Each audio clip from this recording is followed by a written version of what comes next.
Bismillahirrahmanirrahim. Assalamualaikum warahmatullahi wabarakatuh. Alhamdulillahilladzi arsala rasulahu bilhuda wa dinil haq liyudhhirahu ala dini kulli wa kafa billahi syahida. Asyhadu an la ilaha illallah wahdahu la syarika lahu wa asyhadu anna Muhammadan abduhu wa rasuluhu sallallahu alaihi wasallam la nabiyya ba'da la haula wala quwata illa billah.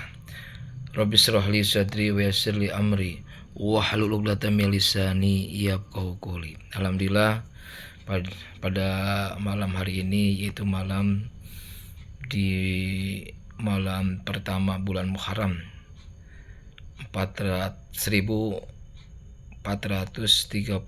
Hijriah. Mudah-mudahan ini bulan mengawali kita di awal bulan di tahun yang baru ini menjadi lebih baik. Selamat tahun baru Islam 1438 Hijriah. Dalam pertemuan kali ini saya seperti biasa menyampaikan nasihat-nasihat dari Syekh Abdul Qadir Al-Jailani, yaitu tentang hati. Hati ini harus kita atur, harus kita bangun menjadi yang lebih baik, menjadi hati yang sadar untuk melaksanakan perintah Allah Subhanahu wa taala.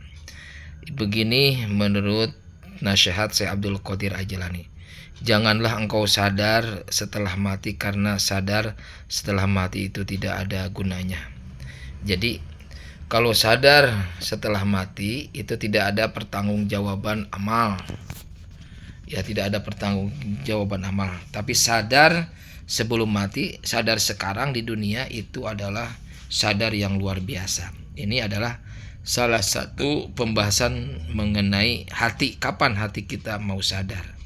Kapan kita akan melakukan hal-hal yang baik, ya, sadar terhadap ketaatan kepada Allah Subhanahu wa taala. Sadarlah sebelum mati. Ya, jadi sadar itu sekarang. Sekarang sadar itu. Kemudian bangunlah sebelum kamu dibangunkan. Berarti sekarang kita bangun sebelum nanti pada di hari kiamat, yaumul ba'ts, yaitu di mana hari kita dibangunkan, di mana kita dibangkitkan.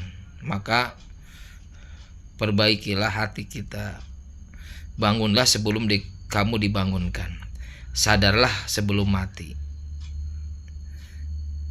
Jangan engkau sadar setelah mati, karena sadar setelah mati tidak ada gunanya. Sadarlah sebelum mati. Nah, ini adalah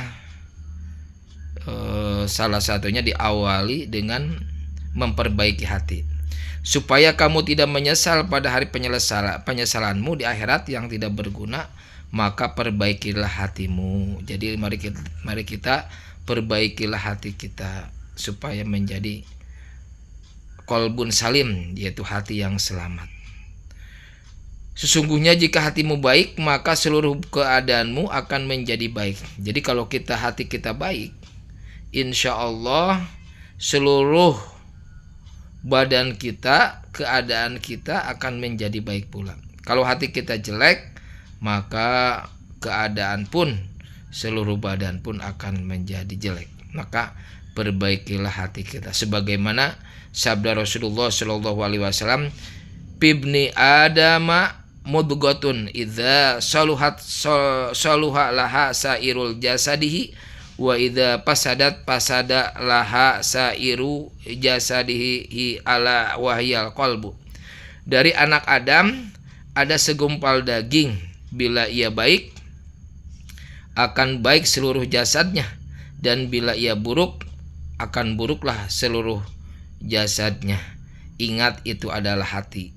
Jadi kalau hati ini diibaratkan, kata hadis Rasulullah Shallallahu Alaihi Wasallam, sabda Rasul, Bila ia baik, hati ini baik, akan baik seluruh jasadnya. Jadi kalau orang yang berbuat jelek, orang yang ingkar kepada Allah, tidak taat kepada Allah, berarti hatinya jelek, hatinya buruk.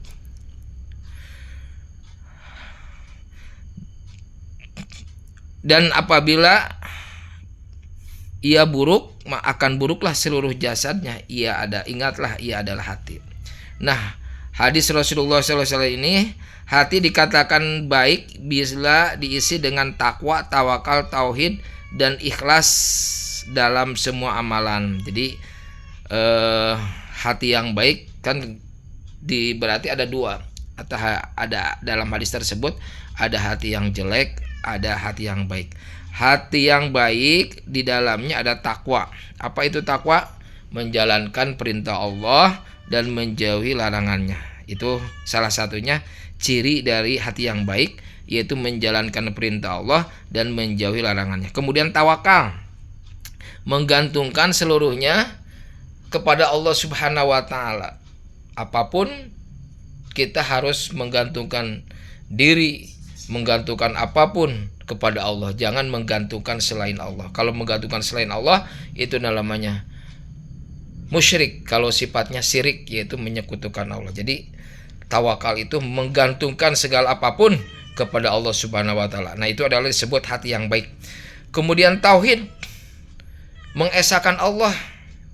Dimanapun kita berada, kita mengesahkan Allah. La ilaha illallah, tiada Tuhan selain Allah. Jadi kita ibadah hanya kepada Allah, kita meminta hanya kepada Allah. Iyyaka na'budu wa iyyaka nasta'in, hanya kepada Engkau lah kami menyembah dan hanya kepada Engkau lah kami mohon pertolongan. Qul huwallahu ahad, katakanlah wahai Muhammad, Allah itu esa. Allahus samad, Allah tempat bergantung. Itu tauhid. Harus dibawa tauhid ini sampai mati. La ilaha illallah itu bukan hanya saja perkataan di mulut, akan tetapi masuk ke dalam hati, masuk ke dalam raga kita, diaktualisasikan dalam kehidupan. Itu tauhid, la ilaha illallah. Maka sabda Rasul, man qara'a fi akhirihi la ilaha illallah dakhalal jannah.